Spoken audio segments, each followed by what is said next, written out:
What's good, y'all, and welcome to my review for the 2024 Royal Rumble match. Now, ladies and gentlemen, we have finally arrived to the Rumble. This, of course, is going to be my final Royal Rumble review because you guys know I mentioned this before in previous wrestling videos that after WrestleMania 40, I am retiring from wrestling reviews.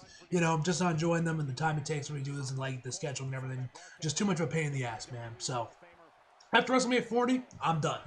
So yeah, but hey, this was definitely quite the Royal Rumble to end this streak of reviews I've been doing for like what 4 years now, 5 years, however long it's been since I started doing these. Yeah, man, this Rumble was amazing, incredible. Like honestly, there's a part of me that almost wants to give this show a 10 out of 10 because this was an almost perfect show from all the matches, man. It was like only about 4 matches, so in theory this review should be pretty short compared to my other ones, but watch it still will end up being over 30 minutes, you know. But yeah, 4 matches. Everybody that should have won basically won. You know, a lot of great returns. Naomi is back. My girl Liv is back. Oh my god, bro. It is so good to see Liv Morgan and her gear. Lord have mercy. Yes, sir. Yes, sir. Well, Liv back, man. You know it's simping time. Simping time has returned, ladies and gentlemen. But yeah, man, Liv's return, she looked great. Nia Jax didn't get anyone injured. Hallelujah. To be fair, she actually looked really good during the match, man. I thought she looked pretty good, to be fair. You know, all jokes aside, man. Now, of course, there is an elephant in the room that I'm sure you guys want me to talk about and address real quick. Of course, recently, a couple days ago before the Rumble started up, we had more allegations come out about Vince McMahon, this time involving sex trafficking. Yes, ladies and gentlemen, don't lie. When I initially heard this, I'm going to try and keep this because like I said, I don't want to get this review to get 40 minutes just because of this part. But when I first heard sex trafficking, when I saw like tweets and stuff about this coming out originally, I legit thought, man, it's some like ties to the mafia or something. You know, he had his own sex ring going on there, you know, doing all the, what in fact ended up being, he's more or less a glorified pimp. Just hoeing this one chick out. Obviously, you know, terrible situation, and I probably shouldn't be making jokes, but hey, that's just how I deal with shit like that, man. I kind of make jokes sometimes.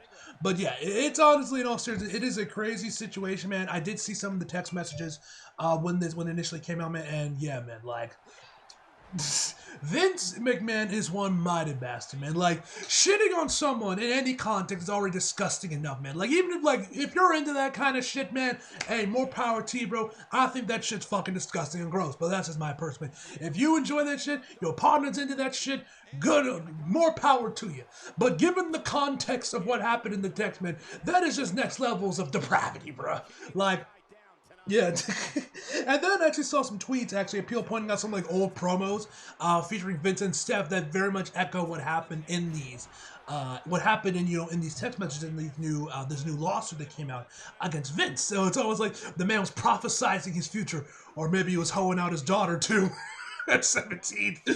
I'd like to think Vince would sink that low, but who knows anymore at this point, bro. But yeah, man, crazy situation. He's now since finally resigned fully from TKO. So hopefully, man, we are finally free of this madman. And you know, I've seen people mentioning on Twitter, you know, people making tweets about like saying like, oh, he should be deleted from the erased from the history books like Chris Benoit has. Which, to be fair, Chris hasn't really been deleted that much because you know people still very much talk about him. There was, of course, Dark Side of the Ring, his kid, David Benoit trying to become a pro wrestler and all that jazz, man. But, and I understand the sentiment, I do, because, you know, given Vince's rap sheet, it certainly speaks for itself. But at the same time, man, I don't think it's happening because Vince is way too important to the business, to the wrestling business, for them to just erase him. He's the reason we're out of the territories. He's the reason WWE signed a $5 billion deal with Netflix. He is the reason why wrestling was so popular in the 90s and as well as the 80s. Like I said, he got us out of the territory. He's the reason WWE has become went international the way it has. And just wrestling in general, it's where it's at today, is because of him. And all the things he has done with the WWE since taking over from his father. Like, he is a mighty bastard. There is no doubt about that. But damn it, he was a brilliant businessman too. And I think we need to acknowledge that from him, man. I'm not defending, man. You guys know I've made my opinions about Vince in recent years very apparent, man. I have certainly not hidden my feelings and my criticisms of it the way his career has been the last couple of years. But we gotta call a spade, bro. Like, he was a brilliant businessman, and he is the reason why any of us are here right now, and pro wrestling is where it is today. That's just a fact. But Yeah, so while I agree with sentiment, I don't think that's happening, just given how important he is to the wrestling business, man. But hey, he's finally gone. I think now we are finally rid of him, and like they're apparently gonna get rid of all his other, like his all his other cronies that stuck around, man. They will get deleted as well. So good thing, good days, all a good day all around, ladies and gentlemen. But anyway. Enough of me that. Let's get into the actual match, into the actual show, where we start off with the Women's Royal Rumble match. So the match began with Natty coming in at number 1 and Naomi coming out at number 2, ladies and gentlemen. Yeah, like Naomi, she has finally returned to WWE. We all know what happened between her and Sasha. They left the company. She went to TNA. Sasha went to New Japan, and it looks like with her not being at this Rumble match at all, and which I was wondering we were going to see either her or AJ Lee may appear tonight, because I don't know if you guys saw. Apparently, she posted on her story a picture that was photoshopped of her and AJ. So people were speculating, oh, does this mean we're going to see both of them at the Rumble this year? Obviously, we know that was not the case. But so I think this more or less confirms that she is indeed all elite, and we will be seeing her on Dynamite sometime soon. Maybe we see her at at Revolution. Maybe we'll see her on Dynamite this week, for all we know, man. But it looks like this is more or less confirmed that Sasha Banks will be going all elite. Maybe we'll see her at the Elimination Chamber, or maybe we'll see her at the Raw after WrestleMania. We don't know, man.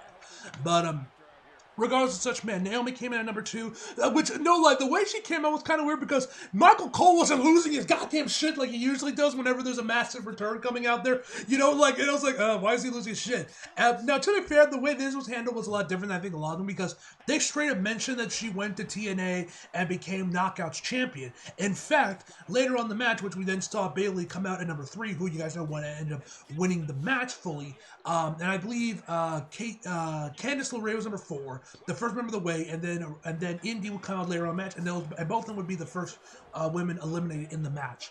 But anyway, at number 5, we saw Jordynne Grace come there, who you guys may know is the Impact or TNA Knockouts champion.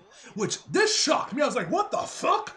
This was incredible. This was really a massive shock. And they mentioned she was Knockouts champion. She had the belt with her and everything. And like I said, I mentioned Naomi. She came from TNA and was Knockouts champion there while she was making her introduction, which is so great to see Naomi back in WWE. She got her old music back there. Thankfully, they didn't change her music because that song's a banger, man.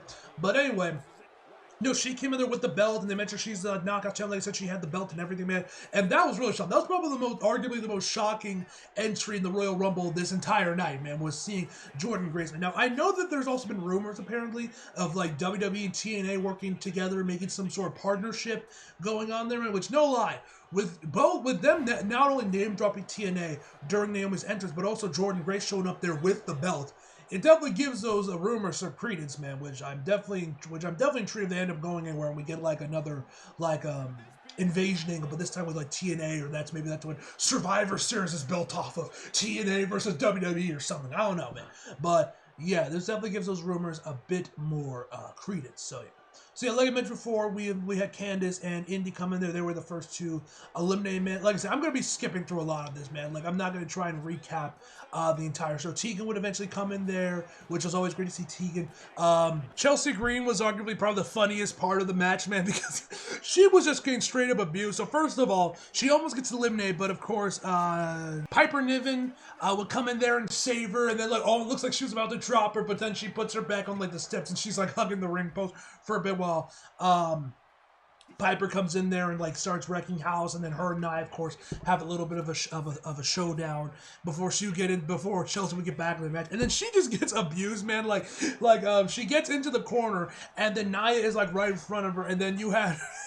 You kind of had Piper constantly running into Nia, but she would dodge in there and end up hitting like Chelsea a handful of times, or like they would just like use Chelsea as like a weapon or something, man. She was always getting hit and squashed between these 2 women, man. It was hilarious. So then eventually she's like on the ground, and then everyone just starts hitting like drop kicks or like leg drops or whatever, just body just keep falling on her, man. It was the funniest shit ever, man. Like I was laughing my ass off during that whole exchange. So Like I mentioned before, Nia comes in there. She's doing her thing, man. And then to fast forward to around the end of the match, we then get at number 28, I believe it was, is when Jade Cargill. She finally makes her WWE debut. She comes in there. Her and Nia, of course, have a little bit of a stare down, a bit of a show off before Jade was the one to end up eliminating Nia Jax. Thank you, Jade Cargill. You are now my favorite female wrestler. But yeah, man, she looked great, man. I'm pretty sure I mentioned this in other videos, man. Like Jade Cargill as a wrestler, man. Like I think we all know she's using WWE as the platform to get her into Hollywood and become a movie star. I think we all know, especially the fact that she's like apparently only went to the PC when she first started like twice a week, which is I feel you should be going there more if you like really want to be serious about being a pro wrestler. But then again, I could be wrong on that one, man. But it seems kind of low given her status, or I guess her name value, I guess you can say, which, whatever. And like I said, I always said, I'm pretty sure I mentioned that, like, she is a competent wrestler. She's better than Nia Jax, but she's no Bianca Belair. And that's always why I stand on that. And, maybe once she gets later onto the ring and gets more matches, we can maybe see her become more of a Bianca Belair. And, like, they even had a stare down as well. Which, no lie, am I intrigued by that match? Yes, I think it'd be a good match because Bianca is an incredible wrestler. And I think she could definitely make Jade look good and make it into a very enjoyable, entertaining match. But, she is no Bianca Belair if we compare them based on pure wrestling ability. But yeah, she looked great in the match, man, and I'm curious to see what they're gonna plan on doing her for the future since she's now finally been debuted onto the main roster. So yeah, no NXT run for her. She's just going straight to the main roster. I still think she should have been in NXT for like at least 6 months and win the NXT Women's Championship and then get called up. But hey, whatever. They just want to get to their matches right now with Bianca and Becky and all that jazz. We'll have to wait and see on that and see how Jade performs in these situations. But anyway, she looked great regardless, man. Like I said, her and Bianca had that stare off. And then eventually, Tiffany Stratton would come out at number 29. And then number 30, like I said, this is when everyone's like, okay, we're going to see Sasha. Are we going to see AJ? Who is going to be number 30? And arguably, we got something better than Sasha. My girl, Liv Morgan. Yeah, man, like I said, I mentioned the start video, man. I'm glad Liv's back, man. She looks bad as hell. She always does, bro. I love the look of her gear, man. You guys know I love Liv Morgan, so I'm happy to see my girl is back in WWE once again, man. And, yeah. God, she's so hot. Like I said, guys, Liv's back, so you know it's sipping time has returned. It's sipping hour. But, yeah, man, anyway, we'll get down to the final three, which would be Jade, Bayley, and Liv. All three of these women go at him, and they eventually Liv, I believe it was all three of them, or maybe just Liv, and Jade would go onto the outside. Liv would hit Oblivion on Jade on the outside, eliminate her. And when Jade got eliminated for like a split second, I'm like, yes, there's still a chance Liv's gonna win. I'm thinking, no lie, bro. I was rooting for Liv because I wanted to see Liv win the Royal Rumble, man, and she had such an amazing performance last year when her and Rhea, I know Rhea gets the record, but I'm gonna keep saying that they have tied the record for the longest time in a women's Royal Rumble match. I think they were both in the match for like over an hour, at least a little bit. So, I was still rooting for like, come on, let's give her the win, bro. Let's give her the win. But no. Instead, Bayley comes out of nowhere and kind of pushes her off kicks her off with her foot into the outside to win the match, man. So yeah, Bayley is the Royal Rumble winner, which I think was definitely the right call, man. This definitely makes things interesting for Damage Control. What's gonna happen next? Is she gonna pick Io? And they're gonna have their whole thing. With Damage Control, they're going to do that. Or is she going to go against Rhea Ripley at WrestleMania, man? Either way, man, this definitely makes things very interesting for Damage Control and Bayley's role and Damage Control and all that. So I'm excited to see where this goes. Hopefully, hopefully Liv gets something cool for us, man. I know there was apparently some rumors or whatnot that we might see her and Rhea go at it for the Women's Championship at Elimination Chamber or something, which I'd be down for. I think that'd be a decent little match. Probably nothing groundbreaking, but I think it would be an entertaining match. And I get to watch Liv some more. So that's always a plus. But yeah, man, this was a fantastic Royal Rumble match. Maybe be the best women's Royal Rumble match to date. If not, it was definitely up there, man. This and last year's ones were very good matches, man. Very fucking good. Next up was the Undisputed WWE Championship Fatal 4-Way match. This match was also incredible and it's on its own, man. This match was an amazing Fatal 4-Way, man. Of course, Roman takes a sweet-ass time getting the ring, but I also have to say, man, shouts to Sam, man. Sam was going off, bro, while introducing Roman Reigns. She was clenching the fist and everything, man. She sounded amazing while she was introducing him, man. I love Sam, and she's arguably the best ring announcer WWE's ever had, man. Like, we all love Sam. She's incredible, man. And I hope to God she never leaves because she's amazing, man. I dare say she is the Mauro Ranallo of ring announcers for this generation, man. And, you know, listen, man, they also got rid of the guy that did, like, play-by-play for, I think, SmackDown. So, you know, maybe we'll finally get Mauro back in WWE. Probably not, but maybe. Let me cope. I love Mauro. Please, Triple H, bring him back. Mauro was so good, man. I miss him so much in pro wrestling, man. Mauro was such a unique voice as a commentator, man. Hopefully, I know he still does Bellator and Showtime and all that, but I'm like, come on, bro, come back to pro wrestling. We miss you. We'll have to wait and see on that, man. But and also one thing I forgot to mention, the only other close near elimination we got in the match was also in the Women's Royal Rumble match where because Kofi I don't think ended up doing anything this year. I don't think he had anything going on this year. But anyway, when I believe it was Asuka and Kyrie already in the match. Kyrie gets like eliminated, man, but she like holds on to like the apron, onto like the top of the LED board thing on the sides of the ring where that cloth is usually at. She was like holding on to that. Her foot was like pressed like almost like mere inches from the ground, man, and she was like trying to pull herself up, but she ended up not making it. But it looked really cool for the little bit it was there, man. I forgot to mention that one, but yeah.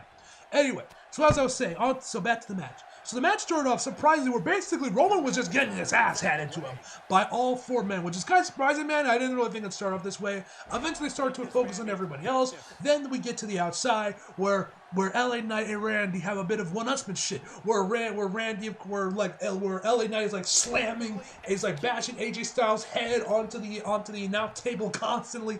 Then Randy comes in there, does that lift up slam he does onto the announce table. LA's like, okay, whatever you can do, I can do better. Does it on his own, man. They start going at, and then LA Knight just starts bashing Randy Orton's head against the announce table to the chance of yeah. You know, he does this like I swear like over 10 times, man. He was just going in on Randy this fight. So eventually Roman once again takes control of the match, man. He is now on the offensive, controlling the match, man, controlling the pace as he's going after everyone else. Randy would eventually come back into the ring again. I might be getting some of the spots mixed up, but this spot was really cool. Where Randy, of course, does his patented like limb stomps he usually does, man, which I don't think he doesn't really do it that often nowadays, I think. That was something he did way more during his like Legend Killer Viper days back in like the 2000s, man. But it's always good to see when Randy does this, man. But no, I'm pretty sure he didn't used to do this one of those times where after he gets through like the arms and the legs, he then like turns Roman's face to the side, man, puts his foot like right on the side of his face, and then just hits him right, and then just like slams his foot right on his face, man. I was like, oh damn, because I don't think Randy usually does that. He usually stomps them in their face, man, but he did this time, man, and it looked nasty. But anyway, as the match would progress onward, Randy would then just start hitting RKOs on everybody. Where he would first go with AJ Styles, he was going to go for a phenomenal 4, but he catched him, then hit an RKO, gave LA Knight an RKO, then out of nowhere, man, Roman goes to spear him, but then Randy hits him with an RKO from out of nowhere, man. We get to the count, the ref counts 1, 2, of course the ref gets pulled out there by Solo Sikoa, man. Him and Randy go out for a little bit, and then I believe with AJ Styles, he then puts him by the barricade,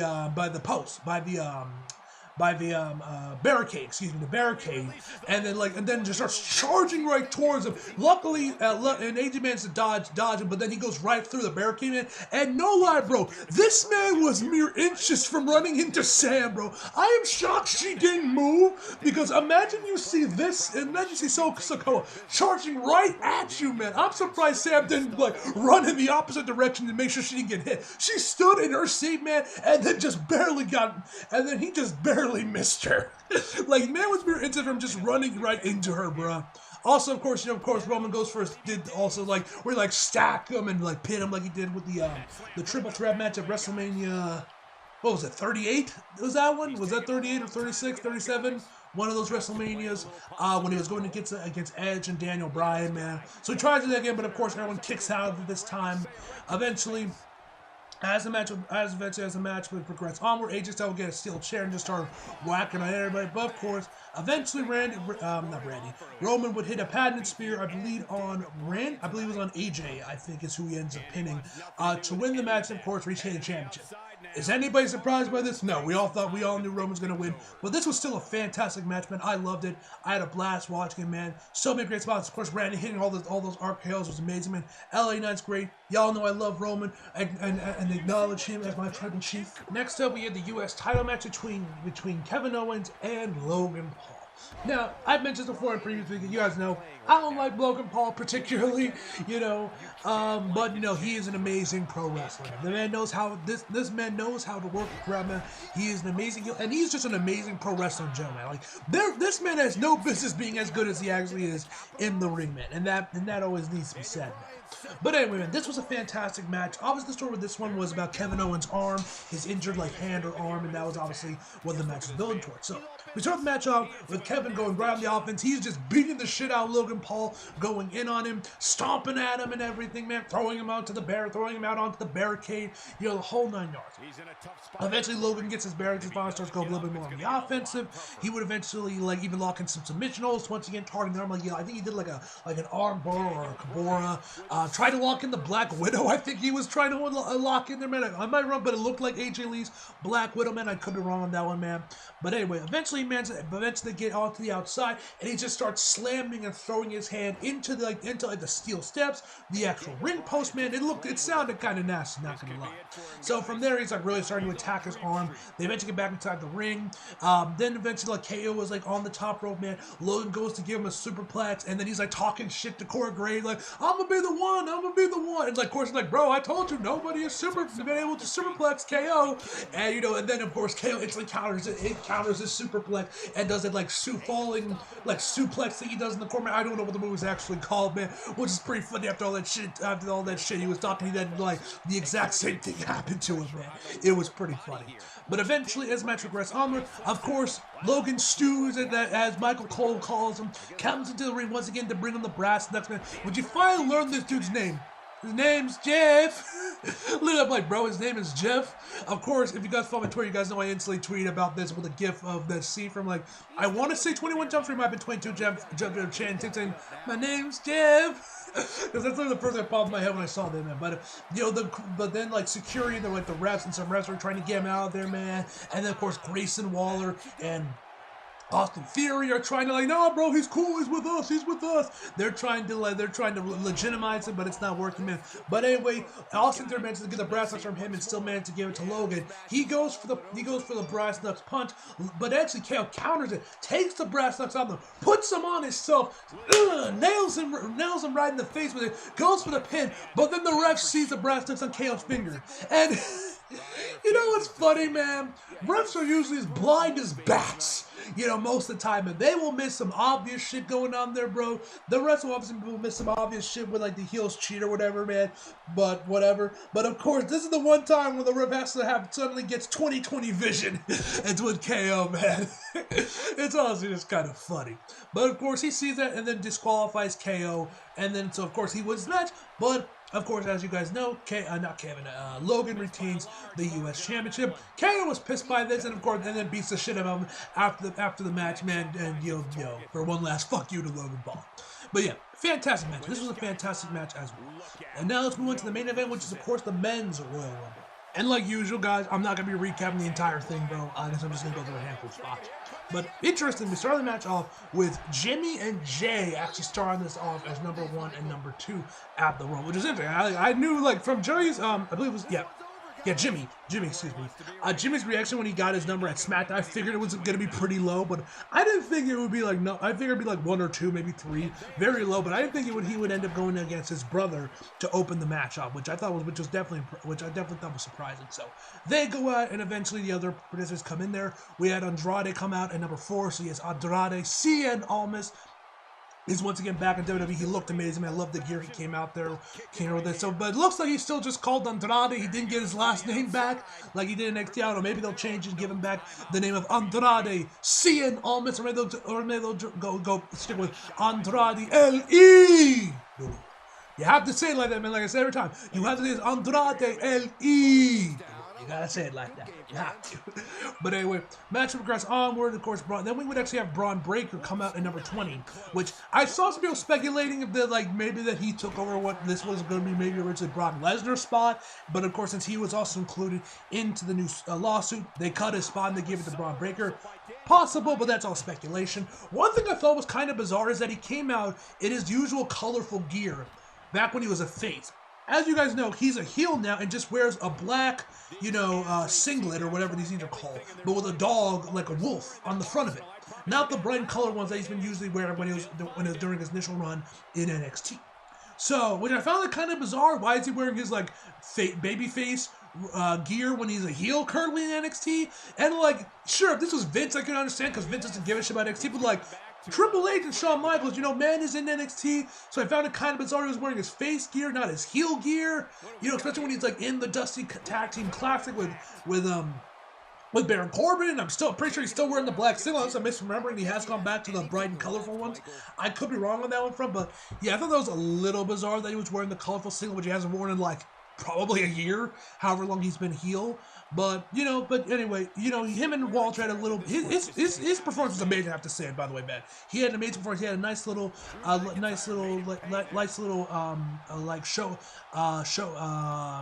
showdown with Walter. That was really good, man. And of course, Dominic was in there, man. He tried to chop Walter, man, but he got absolutely destroyed.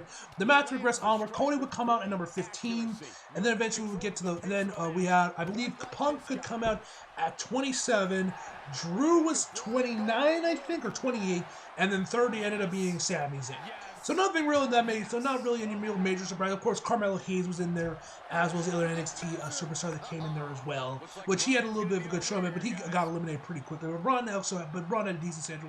You also had Bobby Lashley and Karrion Kross going at it for a bit, and then of course, with the whole thing, he got now working with the Authors of Pain. They would interfere and get him eliminated, man, and then they have this massive brawl between him and the Prophets and all of them. All while Ludwig Kaiser would make his entrance, man. He's like looking at them like, what the fuck are these animals doing? Kind of like moving out of the way from him. And he has this ridiculous face, like he has this ridiculous look on his face for some reason. I'm like, bro, what is that look on your face, bro? As he slowly makes his way to the ring, then almost instantly gets eliminated. And oh yeah, then there's R-Truth where Damian Priest comes in there and instantly eliminates R-Truth, man. That was pretty funny. But yeah, man, there was a lot of amazing spots. Of course, Bronson Reed would come in there. He had a little bit of a showdown with Walter. I think he also had a little bit of a showdown with Braun Breaker as well. I could be misremembering. But anyway, we would go down to the final four, which ended up being Sami, Drew. Oh, no. It was Walter, Drew, Cody, and Punk. So they will go at him, and eventually, I believe it was Drew that was the first to get eliminated, then Walter by Cody, and then we were close down to the final two between Punk and Cody, which I think we all knew was going to be between those two. It was just a matter of who was actually going to win the match. Was it going to be Punk, and he would challenge Seth Rollins, and we get that match, or would it be Cody? He wins back-to-back Rumbles for the first time since Stone in 26 years, I think is what they last said, with Stone Cold Steve Austin back in the 90s. And, of course, challenge Roman Reigns, and, of course, finally finish his story. So they would go at it, man. They would try to get in their finishers, man, but they keep countering out of each other, man. Punk would hit a pedigree, which, when Cody hits him, man, it feels like fucking sacrilege to see him hit that move. Just given the history between those two, man. But eventually Cody would get in the Crossroads, Punk would get in a GTS, he tried to go for another GTS talk, and she'd be like, I didn't wait 10 years just to lose to Dusty's kid. Of course, Cody counters it and yeets his ass over the top rope to win the Royal Rumble, making Cody the first ever two-time back-to-back Royal Rumble winner since Stone Cold Steve Austin 26 years ago. Phenomenal match, man. This was an amazing match. A lot of amazing spots, man. The right man won, man. Punk looked amazing, man. I loved his gear, by the way. I love the colors he went with for his gear tonight, man. Cody looked great, man. And yeah, it was a fantastic showdown, man. So yeah, like I said, guys, a part of me wants to give this a 10 out of 10 because this was like a near perfect show, man. This show did basically everything it needed to do right. It did right, set the scene perfectly for WrestleMania, man. A lot of things that are definitely made me interested to see what they're going to go with on the road to WrestleMania, man. But overall, I'm thinking my final score for this show is going to be a 9.5 out of 10, guys. So yeah, phenomenal show, man. Looking forward to see what they're planning for the Elimination Chamber in Australia, and then of course WrestleMania 40 as well.